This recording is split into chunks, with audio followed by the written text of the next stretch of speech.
Marruecos echó un pulso al gobierno español abriendo sus fronteras en Ceuta y permitiendo e incluso alentando la salida de hasta 8.000 personas en un solo día, migrantes que fueron devueltos en cuestión de horas o que incluso optaron por regresar por su propio pie. Detrás, eso sí, se quedan cientos de menores. Es una de las imágenes de la semana junto a la de la vuelta de las grandes ferias como Fitur 2021. Todos los ojos puestos en la vuelta del turismo mientras avanza, no sin polémica, la estrategia de la vacunación. Finalmente se decidía que las personas por debajo de los 60 con una dosis de AstraZeneca decidan con qué vacuna quieren ser vacunados en la segunda cita. Aprobado en el Congreso una nueva ley de protección de la infancia, mientras seguíamos muy pendientes del avance de la investigación en la desaparición de Ana y Olivia, con nuevos registros en los últimos lugares donde estuvo Tomás Jimeno. Y una noticia que no queríamos contar: el primer gran incendio forestal en las islas, localizado en Arico, en Tenerife. Son solo algunas de las noticias de la semana.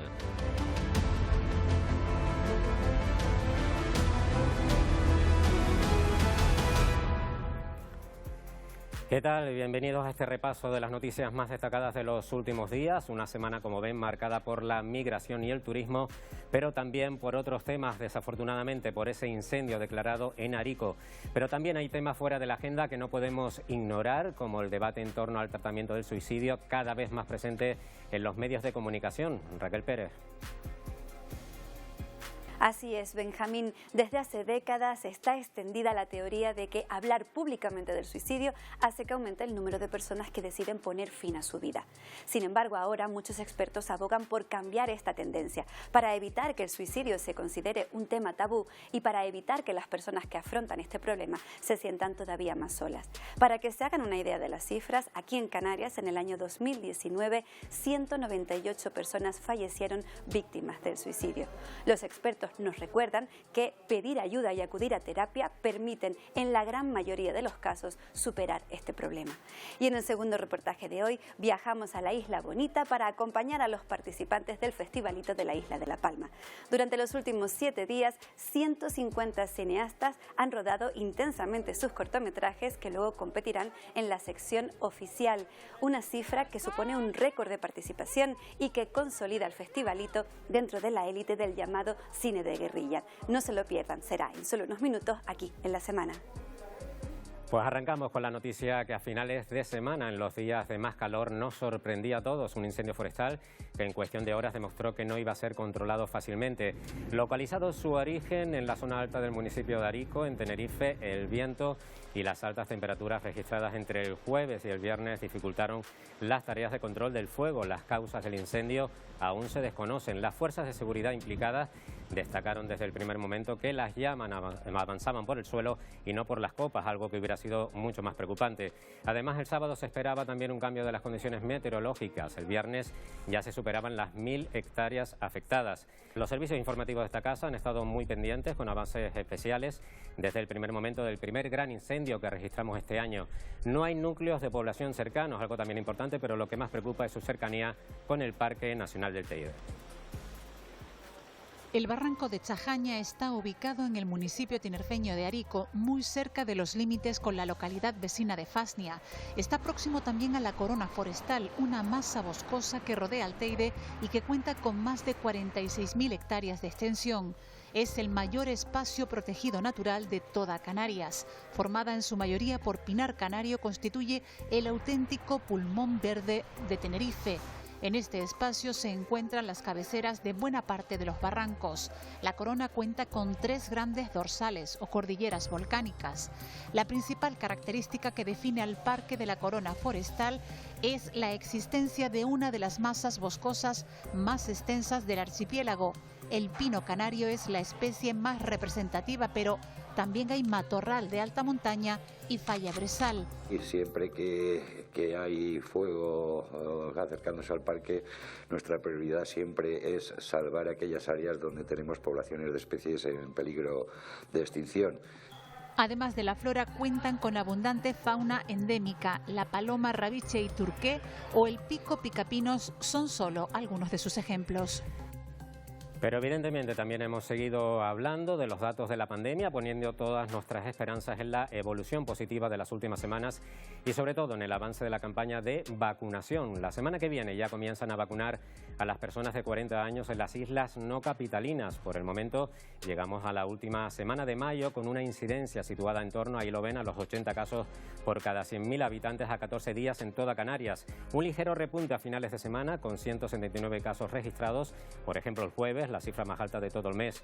Las islas que más preocupan siguen siendo Tenerife y Lanzarote, con una incidencia superior a la media en Canarias, en torno a 100 casos en el caso de Tenerife y casi 200 en Lanzarote. Sin embargo, los niveles se han mantenido iguales tras la última revisión del Gobierno de Canarias. Semana también importante para la estrategia de vacunación. Tras un intenso debate en el Consejo Interterritorial de Salud, el Ministerio de Sanidad permitirá finalmente que los menores de 60 años vacunados al pertenecer a colectivos esenciales completen su pauta de vacunación de nuevo con AstraZeneca si así lo solicitan. La otra opción sería hacerlo con una dosis de Pfizer. Sanidad cedía así a la presión de 9 comunidades autónomas contrarias a la posibilidad de mezclar vacunas. La resolución oficial no se conocerá hasta la semana que viene, pero el Tribunal Supremo ha avanzado que desestimará el recurso de casación interpuesto por el Gobierno de Canarias. De esta forma, el Alto Tribunal rechaza la posibilidad de que el Ejecutivo decrete el cierre perimetral en aquellas islas que se encuentren en nivel 3 y 4, tal y como se había solicitado. Pues arrancábamos la semana con imágenes inéditas en nuestra historia, la entrada de miles de personas, 8.000 en total en España, a través de la ciudad autónoma de Ceuta. La presión ejercida por nuestro país y la propia Unión Europea consiguió frenar un flujo migratorio formado en su mayoría por jóvenes. Miles de ellos fueron devueltos sobre la marcha, pero en el aire quedó la situación de muchos menores. Entrada simultánea de migrantes sin precedentes en nuestro país, 8.000 personas en 2 días, muchos de ellos menores, una ola migratoria procedente de Marruecos que cogía por sorpresa a nuestro país, tanto que aún es una incógnita lo que sabían o desconocían los servicios de inteligencia. El paso de personas a nado o directamente a pie no se interrumpió hasta el miércoles, cuando Marruecos cerraba la frontera. En ese momento ya se habían devuelto más de 4.000 migrantes, un proceso además criticado por organizaciones no gubernamentales. Órganos jurisdiccionales, letrados, siempre hemos denunciado que devolver a alguien de manera colectiva, en masa, sin hacer un estudio individualizado de cada una de las personas, este tipo de devoluciones no son garantistas. Y la ministra de Asuntos Exteriores, Arantxa González Laya, convocaba a la embajadora de Marruecos en España para expresarle nuestro disgusto y también nuestro rechazo a la entrada masiva de migrantes marroquíes a Ceuta. Aunque Defensa no llegó nunca a dar una cifra exacta, se calcula que 3.000 efectivos se desplegaron por la ciudad autónoma para trabajar junto a la Guardia Civil y unidades de intervención policial. Algunos jóvenes marroquíes decidían horas después de su llegada regresar voluntariamente a su país, tras pasar la noche en la calle sin comida ni capacidad para mantenerse. Yo quiero solo trabajar, quiero solo comer, quiero solo a la vida, a otra vida. El presidente del gobierno, Pedro Sánchez, se desplazaba en helicóptero desde Madrid hasta Ceuta el mismo martes junto al ministro del Interior, Fernando Grande Marlaska, para visitar el centro de coordinación de la frontera del Tarajal. Pero no pudo evitar el debate agrio en el Congreso con cruce de declaraciones con el líder del Partido Popular. Empezó rompiendo la tradición de viajar primero a Marruecos, no reaccionó ante la ocupación de aguas de Canarias ni al reconocimiento de Trump sobre el Sáhara y ocultó la llegada con documentación falsa de Gali. La pérdida de peso exterior y el cambio de aliados nos pasa factura. Estamos sufriendo una oposición que no es solo desleal con el Gobierno de España, que bueno, es que es desleal con los intereses generales del Estado y por tanto con los intereses generales del conjunto de la ciudadanía española. Canarias pedía normalizar urgentemente las relaciones diplomáticas con Marruecos y calificaba la respuesta de España como la adecuada. Yo creo que no colocarse en el lugar de una comunidad autónoma que recibe 8.000 personas en horas. Y que la respuesta que tiene que dar el gobierno de España es contundente. Pedro Sánchez ha estado oficialmente en Canarias, distintos ministros han estado en épocas de crisis migratoria. Creo que hay que colocarse en que estábamos en una confrontación, en un hecho de enfrentamiento entre dos gobiernos, más que en un hecho de fenómeno migratorio.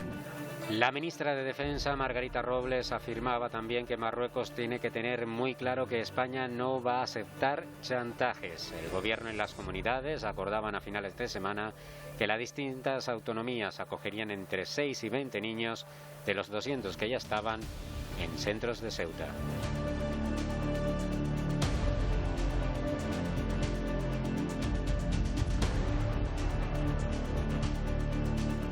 Estamos ante la mayor crisis diplomática entre España y Marruecos en 20 años. De hecho, hay que remontarse a este momento. Un peñón de las Islas Chafarinas. Con la crisis de la isla de Perejil en 2002 para encontrar este grado de tensión. Ahora el foco está en el Sáhara. Marruecos presiona a la Unión Europea después de que el expresidente estadounidense Donald Trump declarase la soberanía marroquí sobre este territorio no autónomo, según la ONU, días antes de dejar su cargo. El detonante ha sido la admisión en un hospital español del líder del Frente Polisario, Brahim Ghali. Marruecos ha podido llegar a ese punto de confianza porque se ha alimentado demasiado sus pretensiones en estos años pasados, permitiendo que Marruecos pueda explotar los recursos del Sáhara Occidental, recibiendo beneficios económicos directos. Marruecos se siente empoderado porque cuenta con algunos apoyos internacionales importantes.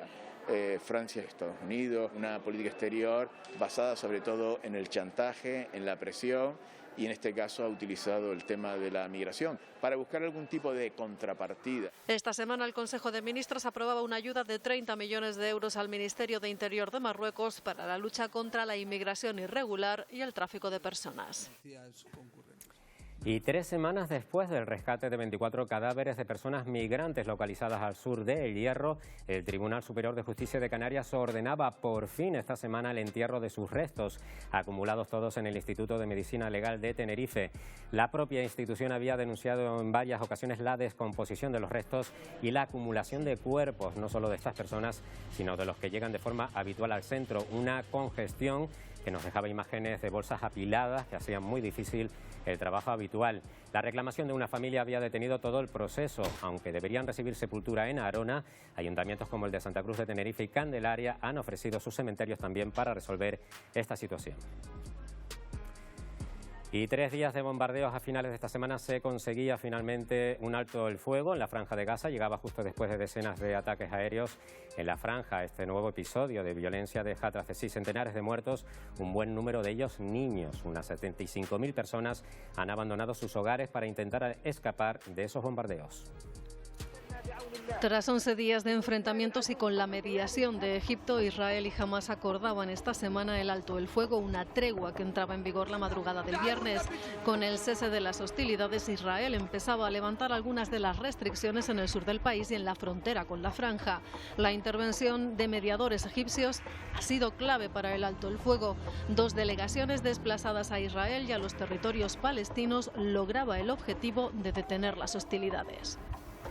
Los líderes israelíes y palestinos tienen la responsabilidad, más allá del restablecimiento de la calma, de iniciar un diálogo serio para abordar las causas fundamentales de los conflictos. Desde la Casa Blanca, Joe Biden valoraba los esfuerzos diplomáticos de Egipto para llevar a cabo las negociaciones. El presidente de Estados Unidos ha expresado su compromiso para enviar a Gaza ayuda humanitaria en coordinación con la comunidad internacional.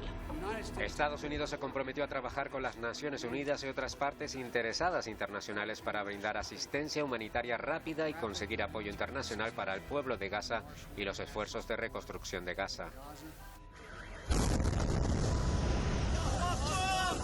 El conflicto ha dejado un balance tan trágico como desigual. En Tel Aviv, decenas de miles de civiles tuvieron que huir ante los más de 4.000 cohetes lanzados por Hamás. Israel ha contabilizado oficialmente 12 muertos, entre ellos 2 menores. En el enclave palestino el balance es más dramático. Los bombardeos y la artillería han arrasado manzanas enteras donde han perdido la vida 232 personas, incluidos 65 niños.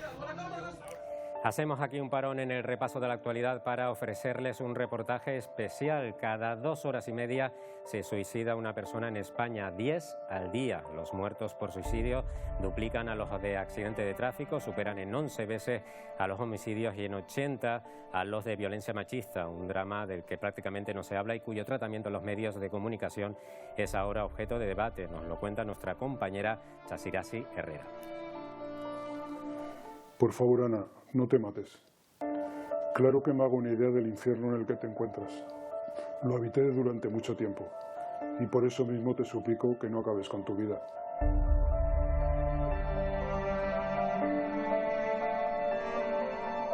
Es la carta de un padre a su hija después de que ésta intentara quitarse la vida. Ahora han pasado algo más de 6 meses del que fuera su intento definitivo. Hablamos de suicidio y de muerte, una realidad que mutila la vida de muchas familias en Canarias. Fue poco después de haber tenido a su segunda niña, es decir, la pequeña tendría 6 o 7 meses cuando empezó a ponerse mal, ¿no? A estar muy triste, a llorar, a que no podía con la maternidad. Y empezó a creer que era una mala persona, ¿no?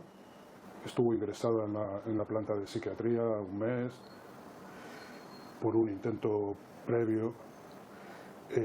Salió, volvió a amenazar con otro intento. Bueno, estuvimos 1 año luchando a brazo partido y al final murió, ¿no?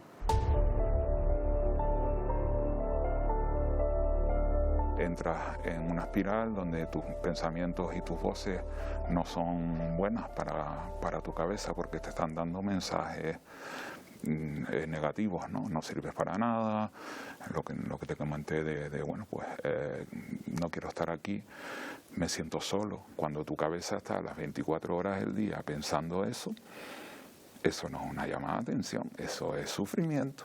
Nadie quiere oír las miserias y las porquerías de uno. Cuando alguien piensa y hace el ejercicio de ir a quitarse la vida, no es una cosa súbita, es una cosa mascada durante bastante tiempo y es, pues, digamos, la expresión del sufrimiento psíquico. 4 tentativas de suicidio respaldan este testimonio, silenciado durante años por miedo a los estigmas sociales. Va a dejar una seña ahí marcada, de por vida. De por vida, el estigma es muy grande y muy pesado. El último año del 2019 estamos hablando de 198 personas fallecidas por suicidio en Canarias, que ya es una cifra alta, 3 veces superior a la cifra de muertos por accidentes de tráfico, 65 veces superior a la cifra de muertos por violencia de género. La muerte silenciada, ¿no? de la que se habla.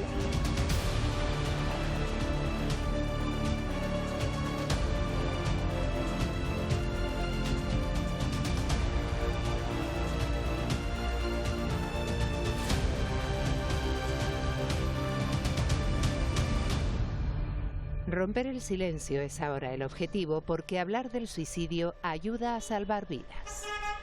Hay que acabar con ese tabú que hay en torno al suicidio, a pesar de que nosotros le hemos puesto voz desde el colegio. Llevamos muchos años insistiendo, hemos creado una comisión específica para trabajar el suicidio y que no siga siendo la gran olvidada, pero todavía hace falta mucho más.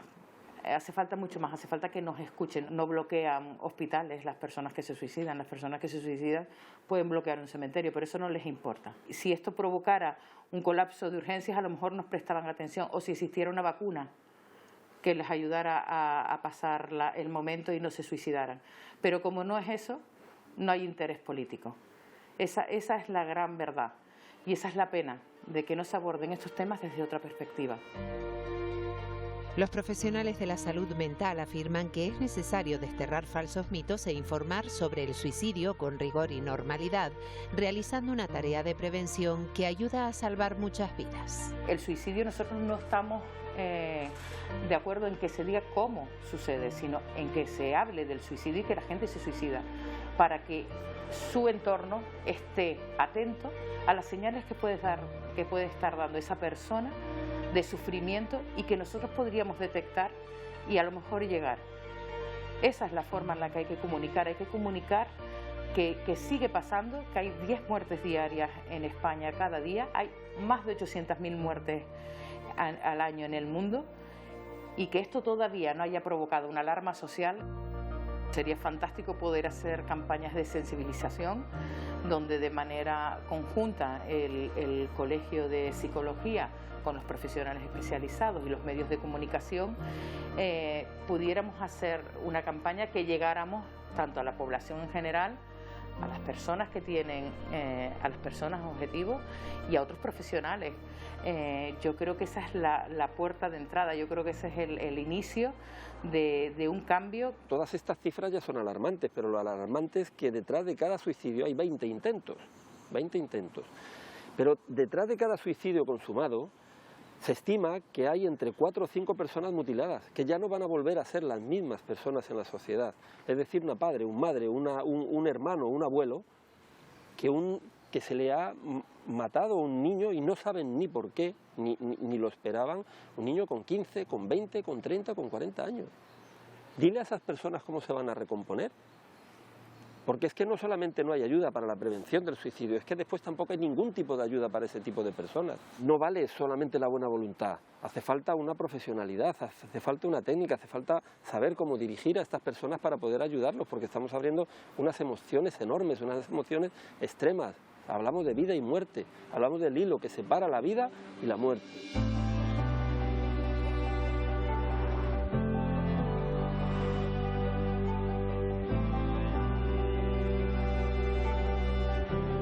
Está más que demostrado que cuando hay un suicida en potencia, si hay un profesional delante, lo más normal es que lo saque, por lo menos esa vez lo saque. Lo que hace falta que después haya es la inversión ante un plan de prevención de suicidio, que haya una atención. Pero de momento, si es un buen profesional, se sabe sacar. ¿Por qué? Porque hay una secuencia suicidal que le llaman, hay una ideación, hay una planificación y hay una acción. Si en cualquiera de esas 3 fases hay una intervención de un profesional, si se sabe algunas señales de signos y síntomas del suicidio, puedes que automáticamente rompas esa secuencia. Y si se rompe esa secuencia, se produce otro resultado, obviamente, ¿no? Y el resultado es la vida. Psicólogos y terapeutas reclaman una mayor implicación social e institucional, también de los medios de comunicación, para bajar la tasa de suicidios y que las personas en riesgo sean conocedoras de que existen ayudas para salir del problema y puedan evitarse un mayor número de pérdidas. Nosotros no podemos dejar de lado a las personas que tienen un sufrimiento tan grande que son incapaces de seguir viviendo con ese sufrimiento. Y son personas que no quieren morir. Eso es lo más importante de todo. Son personas que no quieren morir. Lo único que quieren es dejar de sufrir. Hace falta inclusive hasta para que esa familia pueda expresar a alguien que sepa guiarla, porque si no saben guiarla, lo que podemos hacer es abrir una caja de dolor y si después no sabemos cerrarla, esas familiares van a sufrir más. A ver cómo le cuentas a una niña de 6 años, primero que su madre que no la va a volver a ver tampoco, ¿no? Y luego la manera en que murió, eso aún no lo sabe, ¿no? Lo que tenemos que hacer es intentar reconducir esta situación pidiendo ayuda, porque hay una luz al final del túnel. El túnel es oscuro, pero tiene un final y tiene una luz.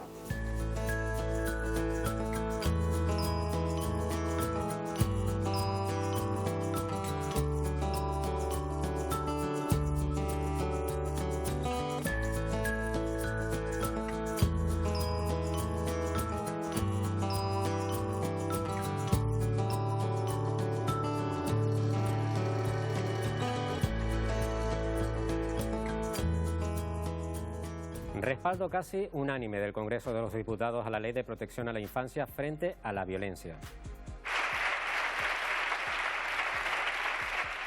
Finalmente, solo Vox se descolgaba este jueves de una norma que, entre otros aspectos, eleva el plazo de prescripción de delitos graves como el abuso sexual, que empezará a contar cuando la víctima cumpla 35 años y no 18, como es actualmente, ampliándose en los casos más graves hasta los 55 años. Asimismo, establece el deber de todo ciudadano que advierte indicios de violencia a denunciarlo. También contempla la creación de juzgados especializados en violencia contra la infancia y la adolescencia. Y seguimos muy pendientes de la investigación en torno al presunto secuestro de las pequeñas Ana y Olivia, cuando está a punto de cumplirse un mes de su desaparición, y la de su padre, Tomás Jimeno. Investigación que se ha reforzado esta semana con nuevos registros, tanto en la finca como en el coche y la embarcación de Jimeno. Para ello, la Guardia Civil ha contado con 2 perros especializados en la detección de restos biológicos. También se ha confirmado la incorporación en los próximos días de un sonar y robot submarino, con los que se peinará la zona en busca de indicios. A través de sus redes sociales, la madre de las pequeñas publicaba una carta dirigida directamente a su expareja. Su prioridad es que no se dejen de difundir esta imagen, la de las niñas. De momento, todas las hipótesis continúan abiertas.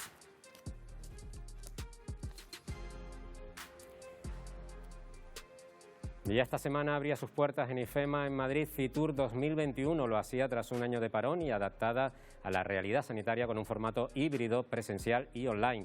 Nos lo cuenta Carolina Rodríguez.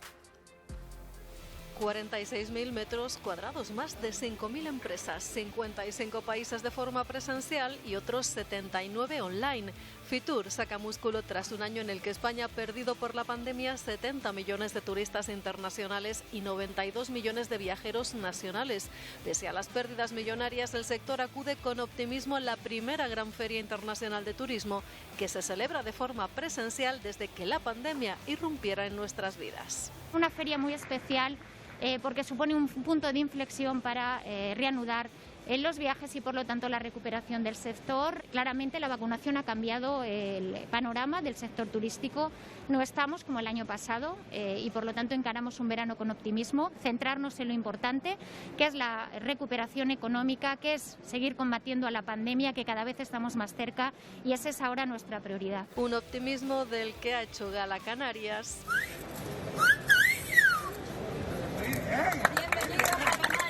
Que acude a Fitur con 172 empresas y 344 profesionales. El archipiélago se presenta ante el resto del mundo como un destino sólido y seguro y con un objetivo claro. Que alcancemos el objetivo 70-70. Eso significa que en Canarias en verano tengamos al 70% de nuestra población vacunada y que al acabar el año 2021 hagamos que el 70% del turismo que tuvimos en el año 2019, en diciembre del año 2019, lo hayamos recuperado. Estamos recuperando el 85% de lo que son nuestros destinos, que en el fondo son nuestros aeropuertos de origen, de donde vienen los turistas. Una edición de Fitur, la número 41, que se desarrolla además en plena crisis diplomática con Marruecos por el conflicto migratorio. Máxima expectación durante el recorrido inaugural de los Reyes, que finalmente evitaron acudir al pabellón de Marruecos. En un paseo más corto de lo habitual, don Felipe y doña Leticia inauguraron el stand de Iberia y recibieron a una pequeña representación de Georgia. Tras 3 jornadas dedicadas a los profesionales, este fin de semana Fitur abre sus puertas al público.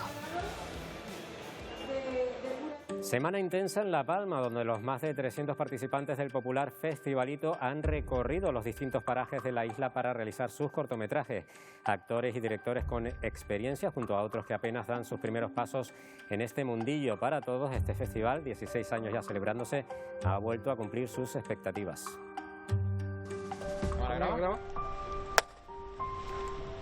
¡Acción! No, ¿por qué? No es culpa mía. No es culpa mía. ¿Cómo que no? ¡Paren! ¡Paren! ¡Corten! ¿Qué coño es esa tía en el plano? Vale, pues bien, lo hacemos una vez más. Rodar, rodar y rodar, esa es la esencia del Festivalito y es lo que durante los últimos 7 días han hecho los aventureros que han querido hacer en La Palma este cine de guerrilla que caracteriza este festival, el cual ha batido récords de participación y de rodajes. Tenemos más participantes que nunca y tenemos también más cineastas que nunca, porque de esos 300 y pico participantes, 150 son cineastas, con lo cual esperamos que se rueden en esta semana 150 cortos, que en verdad es una pasada, sobre todo si tenemos en cuenta que el año pasado se rodaron 99. Artistas canarios nacionales e internacionales para los que esta semana es una de las más importantes del año. Hay gente que nos llama, que deja sus trabajos una semana sin empleo y sin sueldo para venir al Festivalito, porque nosotros invitamos a un número de personas que suele oscilar entre 40 y 50, pero luego hay más de 250 personas que vienen por su cuenta y riesgo. Y claro, son gente que vienen súper ilusionados. Y nosotros siempre decimos, son gente que ya verán lo que van a hacer ellos dentro de unos años, porque hay gente que ha ganado Goya, que vinieron aquí cuando estaban haciendo cortometrajes. Participan en el concurso de la Palma Rueda, enfrentándose al reto de idear, localizar, rodar y estrenar un corto grabado en la Isla Bonita. El requisito, cumplir el lema desvelado durante la gala inaugural. El lema del Festivalito 2021, dilo ya. ¿Preparados? Dilo. ¿Listo? No soy un algoritmo. Cuando oí el lema dije, vale, ¿qué se me ocurre de aquí? Y a partir de ahí fue que empecé a desarrollar la historia. Se titula Morebi, que es una palabra japonesa que se refiere a, es una palabra sin traducción, que es la sensación que tienes cuando estás caminando en un bosque, ¿no? Y básicamente el corto es una mujer trabajando en una oficina que mágicamente se ve transportada o a la playa o al bosque, pero como que no puede salir de la oficina. Una semana intensa que bien podría ser un simulacro del mundo del cine real. Aquí todos estamos corre que te corre, pues tu actor de 2 a 3, luego lo cojo yo de 4 a 5 y cosas así, que luego en la vida real, a nivel meses, a nivel semanas, es lo mismo en un rodaje, ¿no? Entonces es muy interesante de pronto concentrarlo todo en una semana, ¿no? Y poner a trabajar la imaginación, el trabajo en equipo, la solidaridad y todas esas cosas. Frenética. Ayer terminé un corto, ahora estoy haciendo otro, esta noche tengo otro y mañana por la mañana otro distinto y por la tarde otro más. O sea que es un no parar. Y la convivencia entre profesionales que dan sus primeros pasos en este mundo y los que ya saben que el festivalito da frutos. Y La Palma siempre me trae buena suerte. Los 2 años que vine, 2004-2006, gané el premio a Mejor Actriz, o sea que mejor imposible, ¿no? En el festivalito. Así que maravilloso. Y el primer año que vine tuve la oportunidad de conocer directores que trabajé en Mario Iglesias en una peli. O sea que te da también la oportunidad, ¿sabes?, a los diseños técnicos o artistas a conocer gente, con lo cual te puede salir algún proyecto. Es un encuentro maravilloso y una forma de practicar sin arriesgar mucho, pero que donde se puede hacer grandes obras artísticas, porque salen cosas verdaderamente importantes. De hecho, este año tengo 2 películas que salieron de 2 cortos del festivalito. Una ha sido Ecos, de Tommy Llorens, y otra ha sido Transgeneracional, de Lisandro Medero. O sea que mira, el festivalito da sus frutos. Frutos que también llegan en repercusión económica, porque más del 90% del presupuesto del festivalito se queda en La Palma. La cultura y el consumo audiovisual pues le ha salvado la vida a mucha gente en la pandemia, no solo por el aburrimiento y por el hastío y el entretenimiento, sino porque también las autoridades se están dando cuenta que la cultura no es la María de las consejerías, sino que es motor económico y que da dinero, deja dinero en la isla. Concluye así la 16ª edición del Festivalito La Palma, con el listón muy alto y la promesa de volver en 2022 para seguir haciendo cine de guerrilla. Pues es todo por nuestra parte, nos vamos y lo hacemos repasando, como siempre, en imágenes, las noticias más destacadas que nos dejan estos últimos 7 días de la semana. Recuerden que pueden seguir informados a través de nuestros telenoticias, a través de nuestras redes sociales y a través de la página web rtvc.es. Nosotros volvemos en 2 semanas, el próximo 5 de junio. Hasta entonces, adiós.